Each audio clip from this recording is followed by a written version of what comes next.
remember when I was coming up, back in the old days, a lot of people used to do this to me, especially smaller people, the really Gumby types, right? So going out, and I came up with this little thing that stopped them. Go down. Here we go. So we're just gonna follow. We're just gonna take this wherever it leads. All right. So I've been caught with that several times. So I start to, after you, just like anything, once you've been caught by something a couple of times, you tend to recognize it coming before, and you start seeing it come.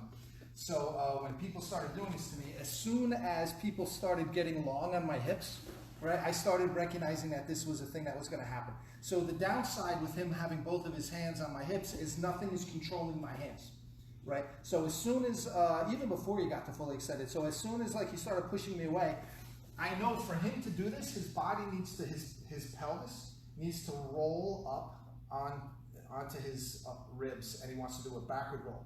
Right, so what I want to do is I'm going to post my head in his belt knot and keep him flat and not let his pelvis roll up. So what happens here, and like what he was doing was rocking back and forth, but with my hands being free, I go right to the hips, or I'll control the pants here, right? So I feel him doing it, I come up and I put my belt right here. Sometimes I'll even just goof around and stay right here, and the guy's going to try and do it, right? So I'll go here, right? Even without my hands, he tries to do it now. It's hard. Right?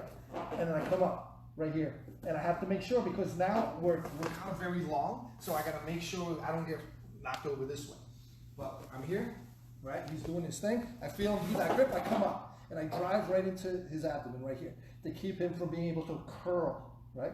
And if I need to, a particularly Gumby type of person will still fold themselves in half and get their legs in. I'll have to get on their hips and drive them off. So right here should be pretty, and then I'll just hang out there, because it's particularly tiring for the bottom guy to force that position. So I'll just hang out there for as many seconds or minutes as it takes for him to give up. And then he'll flatten out, and then I'll drop back down and continue my north-south attack.